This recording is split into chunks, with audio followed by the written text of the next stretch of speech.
Hey everyone, you're listening to the TEN7 Podcast, where we get together every fortnight, and sometimes more often, to talk about technology, business, and the humans in it. I'm your host, Ivan Stegic. My guest today is Ernesto Morales, the founder and creative director of Studio Malagón, a graphic design agency that creates moments of connection in Austin, Texas. Ernesto leads a creative team that we are currently collaborating with on the new TEN7 site, and I am so excited to be talking with him today. Ernesto, it's my great pleasure to welcome you to the podcast. Yes, thank you very much. It's a pleasure to speak with you. Are you joining me from Austin today, like I said you were based in? Yeah, I am. I'm in my backyard studio. And do you have a wonderful view of the warm green outsides of Austin? Yeah, it's true. Summer is something that people dread here, and it creeps up on you, and suddenly it's just here, baking you. So that's what I'm seeing right now, is the sun's coming up after a week of rain.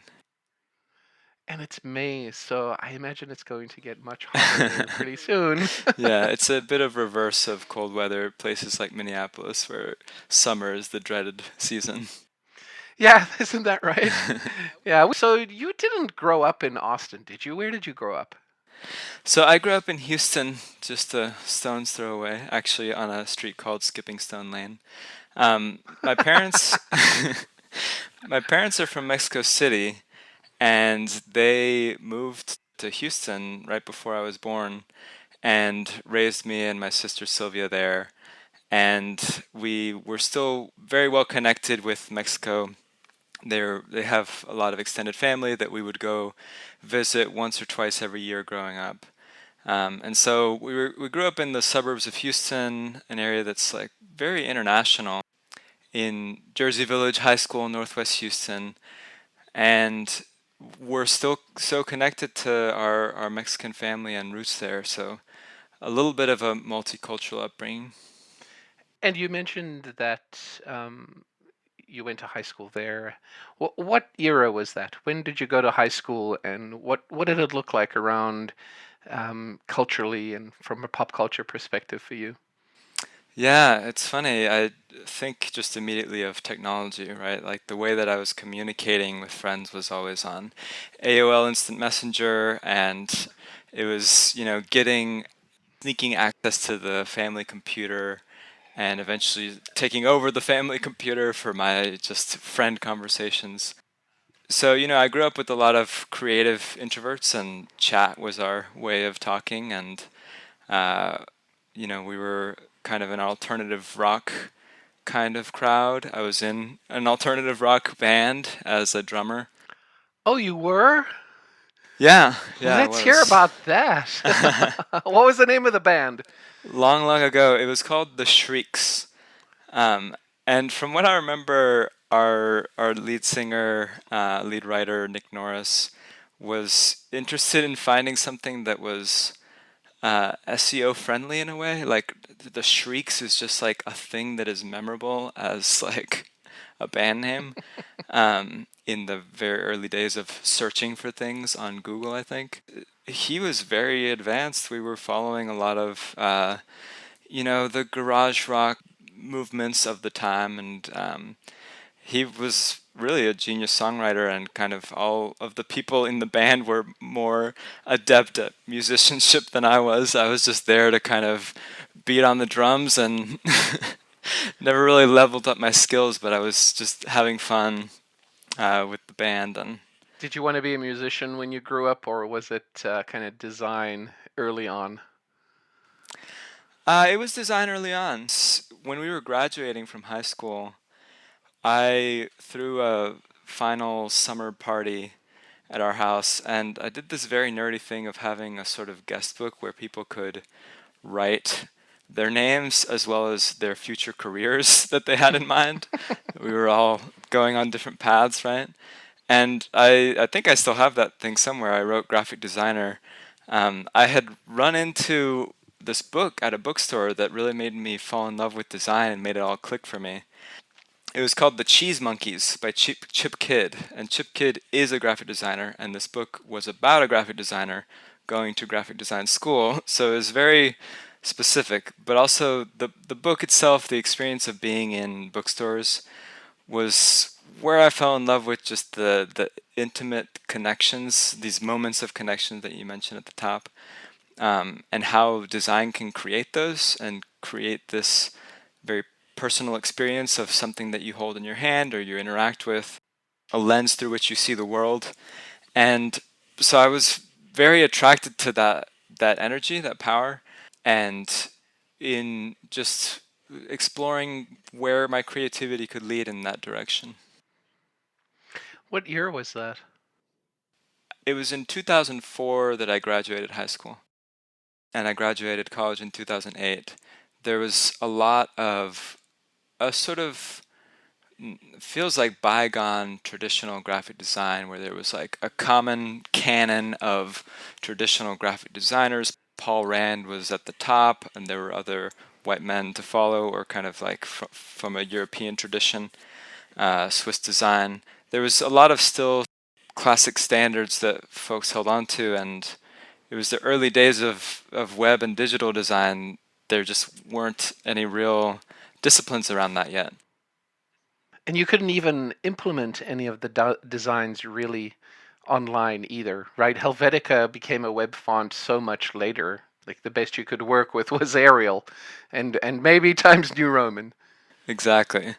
So a lot of limitations, a lot of links just as blue as they could be and red when they were clicked on.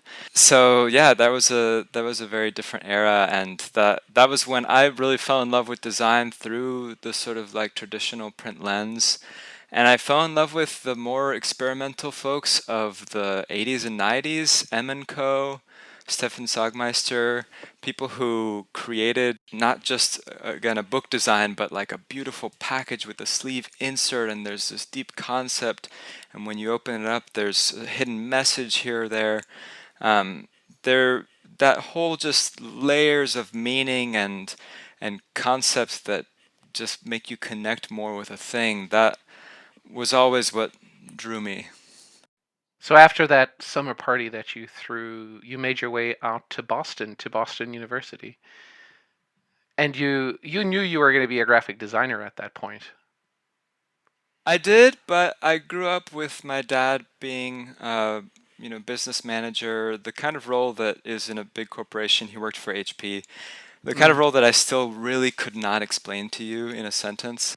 I have a friend who I can't explain his job either, so like I totally get Yeah, it. I mean, I feel embarrassed by it.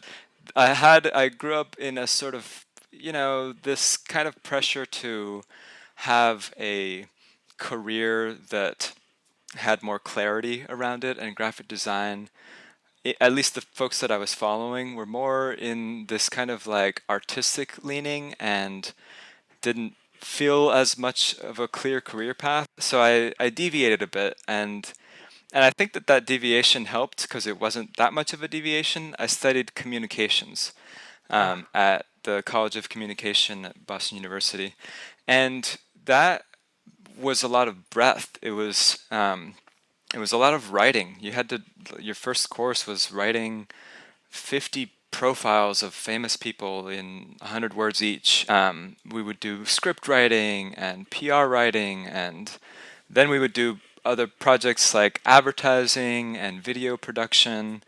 And it was a lot of just broad-based thinking about communication. What is the true meaning and message we're getting at? What is the audience? How are we defining them? Who are the competitors or other people in the space? It was just this broad and strategic way of thinking.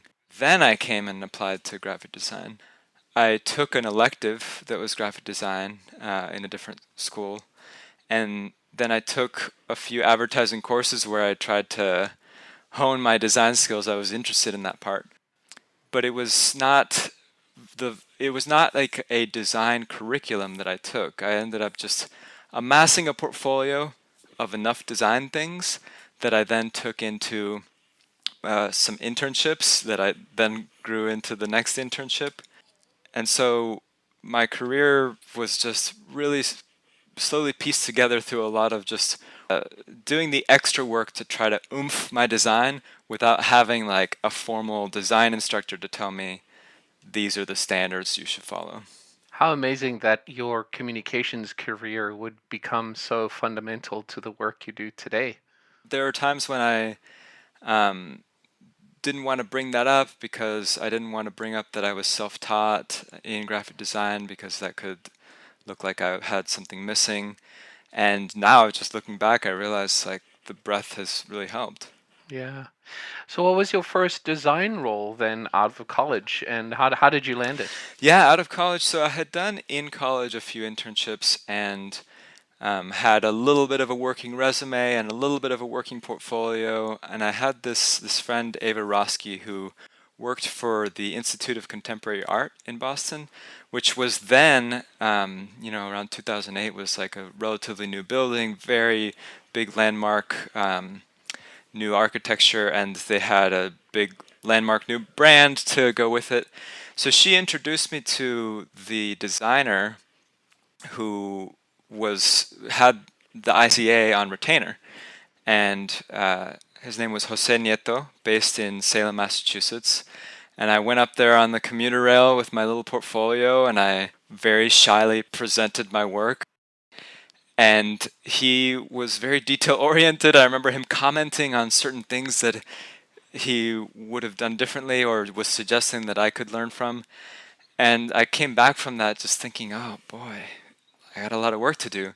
But then it turned out he called me back and wanted me to be his intern. We had connected on some level, and he was really eager to teach me and to have someone to teach. He was so passionate about design. He was the one to introduce me to these groundbreaking thinkers like Sagmeister. And I would always just ask a question, and he would like stop what he was doing and pull out a book and show me how he might respond to that question. And we would drive around to different, we would go check on the print production for something, and on the whole drive, he would just answer my questions. And it was just such a generous mentorship that was just the day in and day out of being an intern with him, because it was just the two of us most days. What do you think he's doing now? Are you still in touch with him? Yeah, I checked in with him a few years ago. He's sort of a creative director position at a place called Argus. I tried to check in with him, but it was through LinkedIn because that's all I had of his anymore. And LinkedIn messages, sometimes people respond a month later because they're not used to it. So Right. we missed the coffee date. Oh, that's too bad. Those early influencers and mentors can make such a big difference in one's career and one's life. Yeah, I've been thinking a lot about reaching out to, those early mentors and just giving that sense of gratitude and that check-in. Yeah, that would be amazing. And so then you were interning in Salem, and I know you've been all over the US and also working in Mexico City. So you grew up in Houston, went to college in Boston, first job was out in Salem. What was the impetus to move to Mexico City and work there? What were the circumstances around that? Sure. So my parents being from Mexico City, I had always visited as a child, but had always been just kind of wrapped up in the bubble of family. Like we were Mm, just literally breakfast, lunch, and dinner. We had appointments with family all day, and or else we were stuck in the house. There was not a lot of, even into my 20s, not a lot of, go off on your own. And part of it was just my parents being cautious. They had grown up in Mexico City and didn't want their kids just kind of out in the wild and the unknowns and the sort of unwritten codes. It's just like any other big city. There are unwritten codes that you have to follow and understand. And I I was attracted to it because I became a DJ. So I followed the musician thread a little bit into adulthood. And I was very focused in this kind of Latin American electronified sound that was going on in like 2012 era. There were genres like mumbaton and digital cumbia that people were just releasing bootlegs of the stuff, and I was just curious, like, this is my roots. Like, I'm playing this music up in Boston, but I'm from Mexico and I feel like I don't really understand the culture on my own terms. And I just wanted to go down there. I went down with my DJ partner, Sarah Skolnick, who now goes by Riobamba. We went down to what she arranged, because she was always just making engagements for us. She arranged it as a travel diary of us as DJs in Mexico City that I would design for our website, that we would take video for. So, again, my communications background kind of turning this whole thing into a package. And at the same time, we were touring. Then I just met somebody who was hiring a graphic designer, and I stayed. It was kind of like total serendipity moment, but born from trying to connect with my with my cultural roots. You probably heard me laughing about the fact that you said you were a DJ, and that was not insulting at all.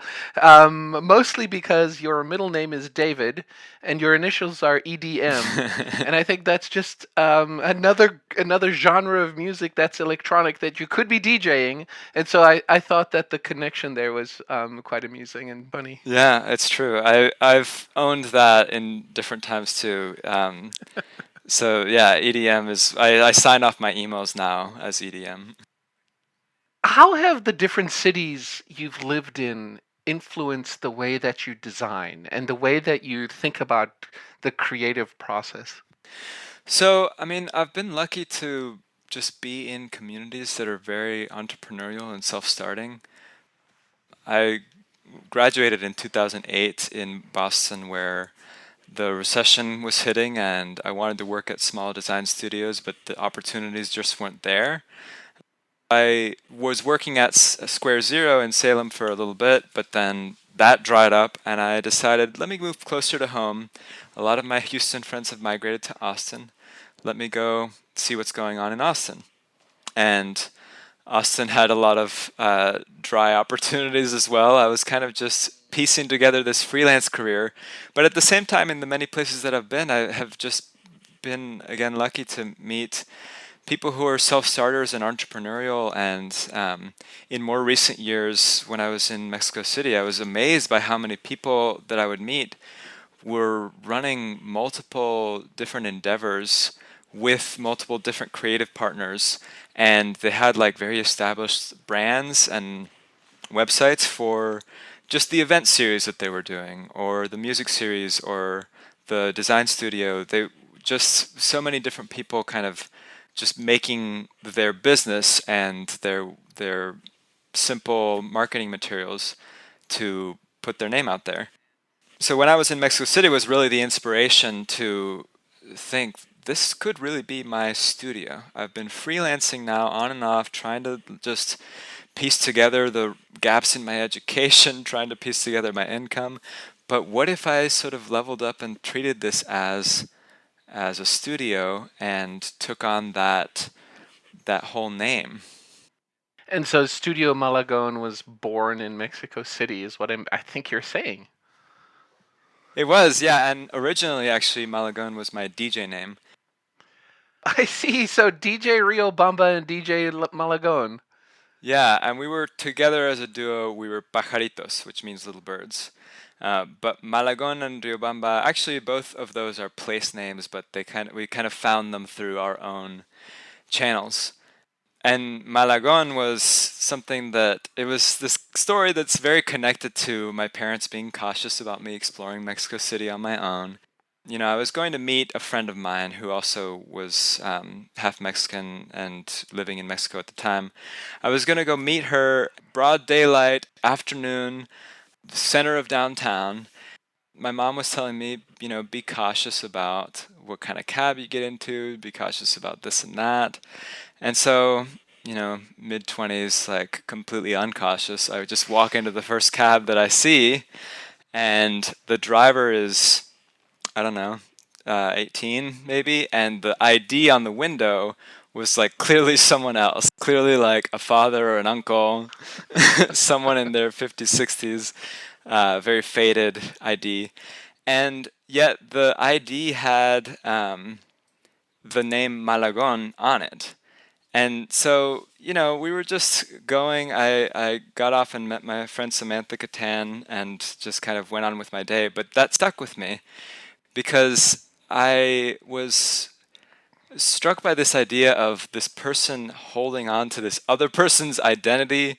And I was at the same time doing this sort of identity search. I literally had a sort of deadline on when I had to put my DJ name out there.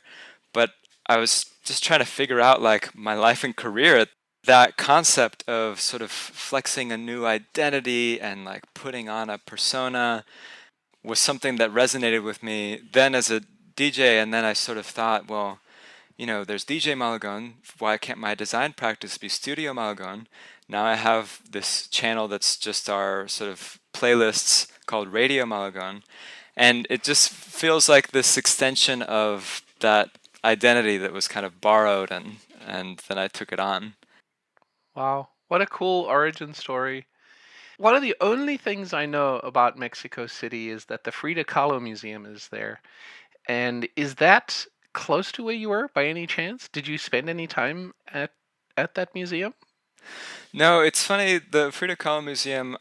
My wife Sandy Russum has been with me to Mexico so many times. We met while I was living there, and yet we've never been able to go there because it's far. It's like an hour's distance. It actually is in this place called Coyoacán, which was not Mexico City. It was a different town that got eaten up and incorporated into Mexico City. And the time that we went there most recently, we saw a line that basically was 2, 3 hours long of, nice day, lots of travelers trying to get into the museum, buses dropping people off, and we were like, okay, well, maybe another time. Maybe another time you're going to have to go back and do that soon. Mexico City is so inspiring on every corner and every nook and cranny. There's such a mix of new and old and traditional and contemporary and rich and poor, and there are like a lot of complexities to that disparity, but just rich exploration. And I ended up realizing like I really am a foreigner here. Like my family is from Mexico. I speak fluent Spanish. I am, I appear Mexican, but people would always ask me, as soon as I speak a few words, where are you from?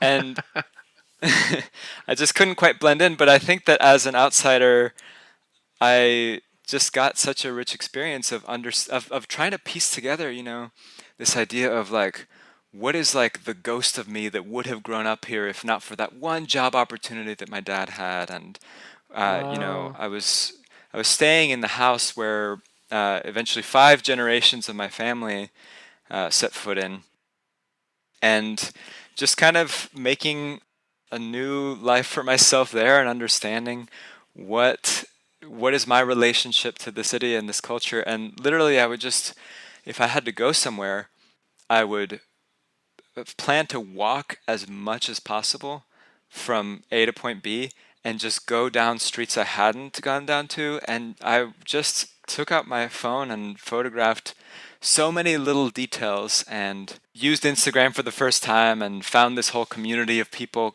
just capturing little moments that are just sort of serendipitous relationships between objects. This like bright colored chair leaned against the wall and the sunlight catching it in this way, and it doesn't have like a deep rich story, but it has like this moment of connection and beauty in the day. And I have been thinking about how little I walk lately during COVID times, and walking is ultimately the way that I get inspiration. And the big reason for it, I think, is just because I don't know what's going to happen. Like my mind is emptier. I'm not sitting around solving a problem. I'm like just out there kind of observing quietly my surroundings, and so many things can come of that.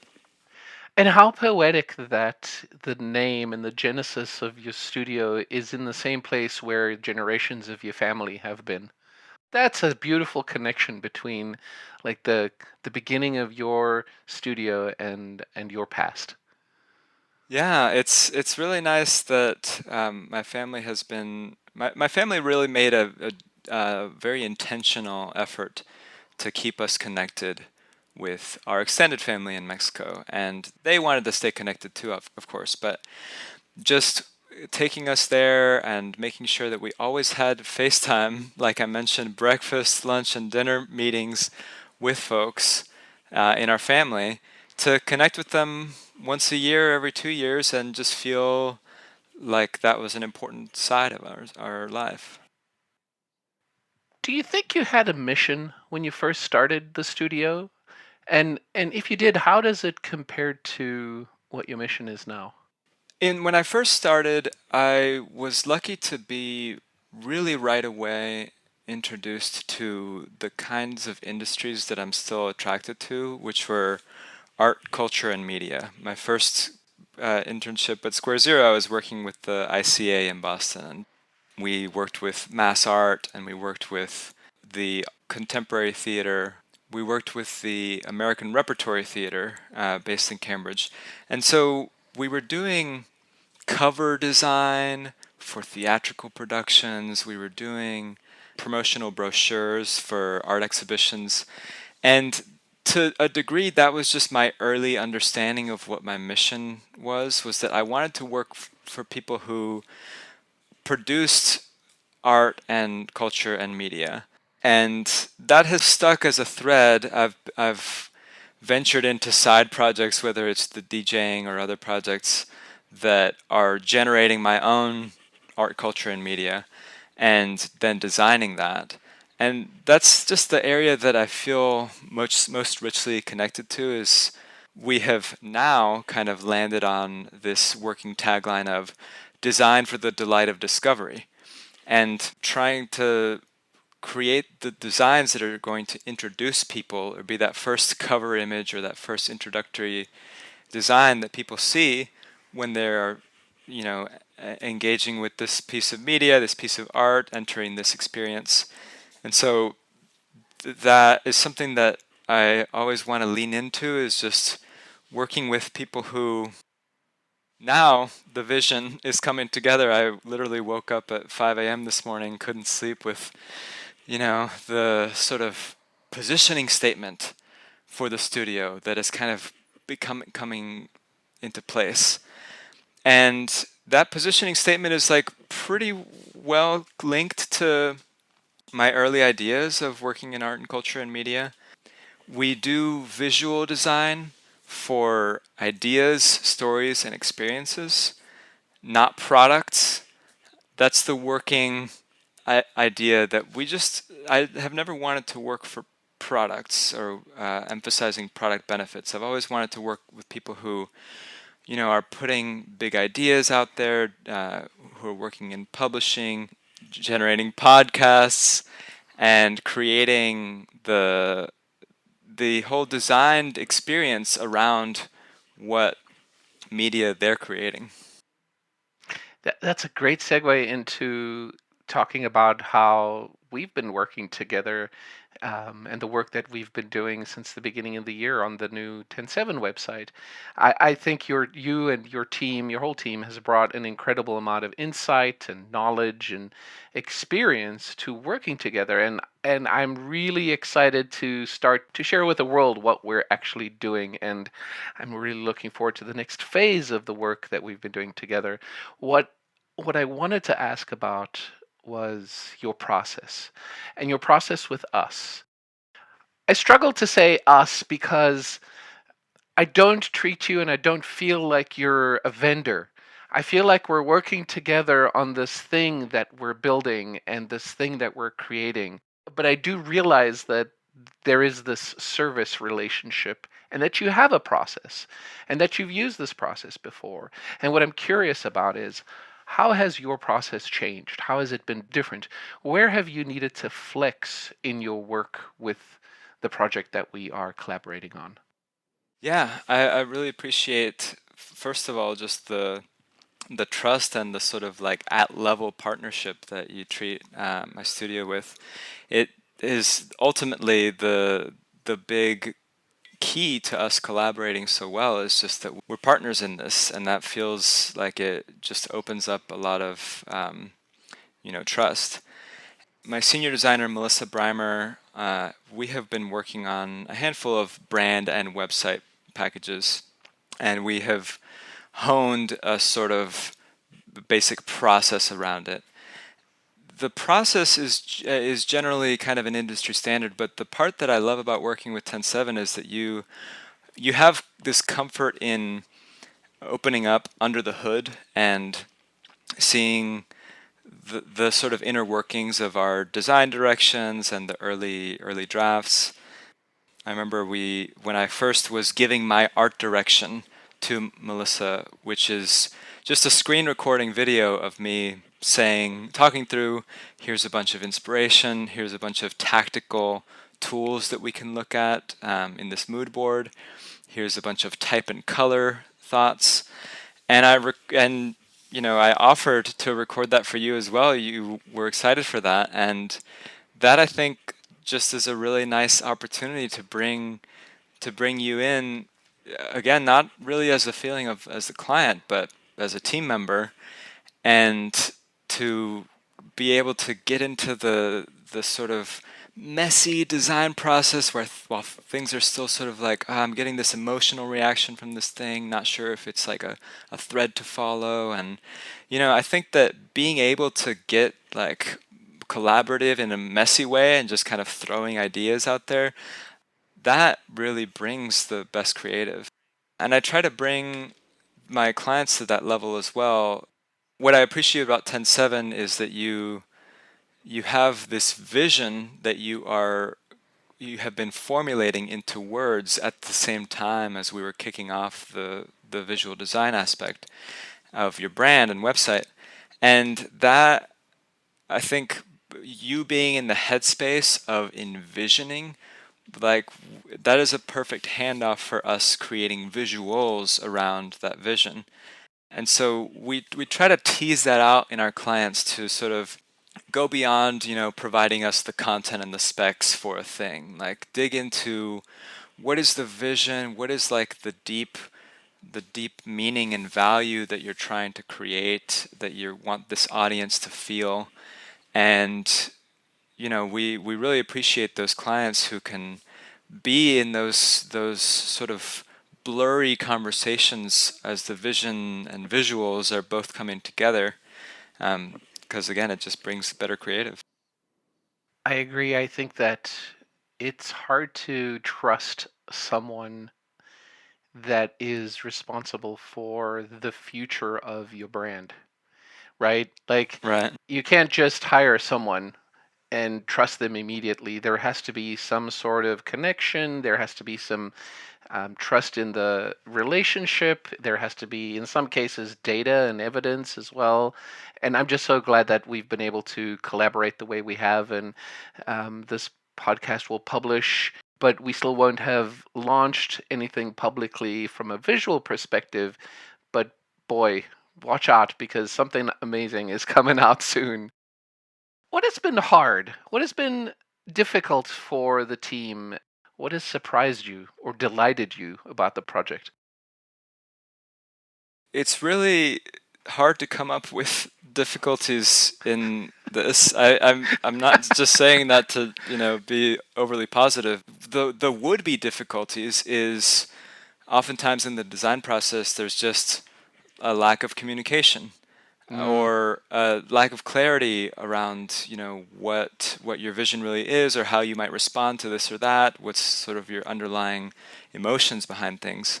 But we've had the pleasure of breaking through that. Like, we have very open communication, and we have very open critique of what's working and what's not. And that sort of vulnerability is really treasured. I mean, that's it's something that I'm actually learning that I can apply to other clients, is just not being afraid to be vulnerable and to ask questions that might clarify a major facet of what we're working on.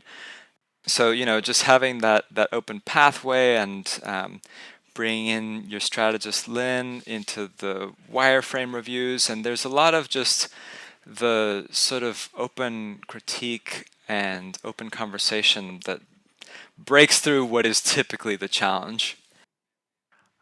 I think that's a glowing compliment, and I wasn't looking for one, but I appreciate everything you said. So I was looking at your LinkedIn profile as part of the research I was doing for this episode, and I remember seeing this the last time I looked at the profile back before we started working together, and there was this company called Object Solutions, and and on the on the outside and at the outset, you take a peek at it and it looks like a real company, feels like a real company, but there's just this really weird dystopian future edge that it has, almost like Black Mirror, that show about all those weird futuristic things, right? Especially that, and then I kind of clicked on it and I looked at the websites and I spent time watching all four videos that were there. And the Sleep Achievement Medal really was something that stuck out at me. And then I looked at when Object Solutions was created, and it was created, I think, early in 2013 or 2014, something like that. So it wasn't recent, and it's really a project by you, right? It's one of your projects, and it's dark satire. How did you come up with this idea? What were the influences, and what was your whole thought pattern around creating Object Solutions? Object Solutions, I really appreciate the lens that you have on it, because that's exactly what I tried to create in the design, was something that could pass for a real company, but you just see between the lines and there's a dark future they're presenting. And I was always really interested, I've always been interested in futurism and future forecasting. And in college, this was sort of 2006, my friend Chris Maggio and I we would always talk about these topics, like just sort of what if scenarios that were absurdist, about what if, robots were integrated into every single thing we touch, kind of thing. Mm-hmm. We created this thing at the time called the Institute of Future Impactful Thought. It was like a rough prototype for this. And I just kept going with that thread. It was a school project that kind of died, and I was just like, I really still want to make this thing that could house all these absurdist inventions that I come up with all day. And the invention that really kicked it off was the magnifying spoon. And Yeah, so, that was a good one. Sorry, I'm sorry, listeners, to be interrupting, but you have to watch the Magic Spoon video on objectsolutions.net. Sorry to interrupt. Keep going. Keep going. yeah, so the magnifying spoon was born literally to solve a problem that I had, which was I was working in downtown Boston at a design studio, went to grab my lunch, brought it back, and it was a burrito bowl without a crunch, but I felt a crunch. And I investigated the crunch. There was a small piece of glass in my burrito bowl. Oh no! And so, rather than just kind of get super angry and everything, I just always carried my ideas notebook around. And I just thought, like, wouldn't it be funny if I had this obsessive tool that I could use to magnify my meal, and thus I would have caught the errant object before I bit in. And so I just kind of like, I'm already getting into that voice just describing it, just kind of this highly technical and overly optimistic tone of like, what if you had this most amazing object that's going to solve all your troubles? That was the sort of voice that came out of it. And I would just take my lunch walks and have a little notebook and be writing on like the column of the restaurant where I was waiting for my takeout sandwich. I would just be writing the scripts. And I just eventually I was so fortunate to meet up with these folks, Juan Pablo Viedma and Carlos Maldonado in Mexico City, that I just described the magnifying spoon to them. They're industrial designers, and they said, you have to make that. We know where you can make that. And they took me down to Mexico City downtown has, from indigenous times, has a very sort of specialized block by block zoning of what kind of products you can buy in that one block. And so you can go down to the lens block and get your custom lens done by a custom lens maker who can carve it out like a spoon for you.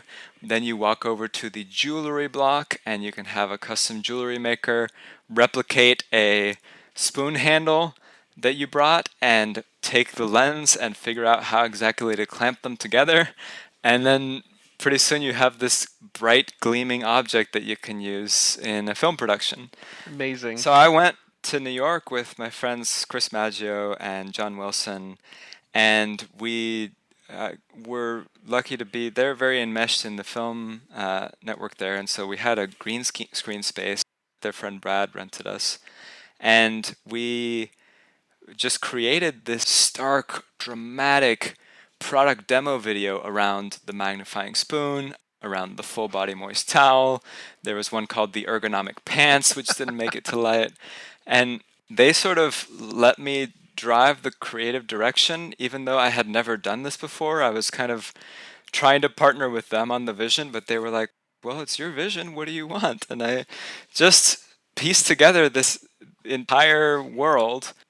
I was just following the inspiration without having like a deep vision for the purpose or the final outcome. It was just, I want this thing to look like a company, to have product demo videos on the website, and to make a statement about how we rely on technology, how we turn to technology whenever something fails us, or whenever it's difficult to manage on our own terms. So it was really just this whole world built around the inquisitiveness around, what is our relationship with technology, like, and where do we want it to go? What's striking to me is that this was produced years ago, right? 8 years ago, which in internet times is like 5 eras or something. But when you think about what you're saying and what you've produced as possible future, like, are these products really that ridiculous when you think about them now? Especially the sleep achievement medal.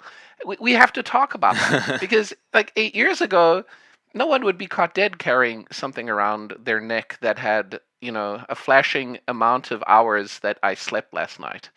And and I don't know that anyone would want to do that now, but I feel like we're closer to wanting to do that now than we were, 8 or 10 years ago. And I wonder what ridiculous thing we can think of now that will just be normal 10 years from now. Exactly. The sleep achievement medal was this little glowing digital emblem that you would wear on at your chest that just displayed how many hours you slept last night. I think that's maybe a feature in the Apple Watch now. I don't know. But at the time, it was just Right. something that I found in Mexico City that you could program the LED to do any pixel pattern that you wanted. So I designed all the pixel patterns for 1 hour of sleep versus 14 hours of sleep and how those would look Which is different. 14. I saw the 14 hours of sleep. I thought, really? Hey, that's the ultimate achievement. I guess. Yeah, actually, so my friend John and I, like in between shots, we were wearing each of 1 hour of slept and 14 hours of sleep medal. We walked into a coffee shop to get coffee for the crew, and I think I was wearing the 1 hour. And the baristas just gave me a free double espresso. They were feeling You're bad for me. kidding? Yeah. Really? Yeah, so a real test. It actually worked. Wow. That's amazing. And for our listeners, objectsolutions.net, you should check that out and look at this wonderful fake company that could be real that Ernesto created. And also, what a great portfolio piece for Studio Malagón, right? I mean, this is something that shows up when you do when you do research into you and your studio, and like, this is an additional display of the thought process and the creative process that you have. This is really what I want to keep digging into. The kind of thing that I want to do with Studio Malagón, that's like the bigger vision, is that we want to work with folks who work in art, culture, and media, and we want to produce art, culture, and media ourselves and have this perspective that we generate. The vision for Object Solutions has always been a little bit difficult because the future moves faster than you can make fun of. It was always a means to sort of like look 10 steps into the future and sort of create this absurdist view of like the dark future we could lead toward if we don't, do some critiquing around our relationship with technology. And there's like a humor to it, but it's like a real serious message that it's trying to inspire. There's a design fiction or speculative design, a lot of disciplines that have emerged and flourished that in the time had just found a handful to kind of model off of. So we just want to keep participating in that conversation, and yet the future, to visualize the future, I have found that I think audio is a good way to sort of more broadly imagine the what ifs, because you don't have to spend your time creating a prototype of something and then the next day it's on Kickstarter in a different version that someone is trying to put out there. There's a little bit more, I want to think beyond the future that I could personally manufacture and kind of like imagine fictional scenarios and imagine how we would turn to those with this corporation Object Solutions as this corporate caretaker who is taking care of all your concerns and you can outsource all your problems to and have them handle them for you. So you've kind of described the future through this company, Object Solutions, and sort of a big brother aspect. What's the future of Studio Malagón, and what do you envision for your agency moving forward? Yeah, I have been digging into this myself and trying to answer those big questions, trying to work on the business when I get the chance. We have this goal of honing more into working with art, culture, media, working with people, doing visual design for ideas, stories, and experiences, and just to participate as thought leaders on our own in generating ideas, stories, and experiences from our own lens, whether it's this critical dark satire of the future, whether it's creating musical experiences, or just generating dialogues about design as an industry, as a tool. That's the next realm, and it's a little bit like the direction that you've taken TEN7 in, where you are an agency that provides services, but you also have a strong perspective that you put out through your blog and podcast, and then that brings the kinds of clients and team members that are interested in the passions that you have, in the perspectives you have.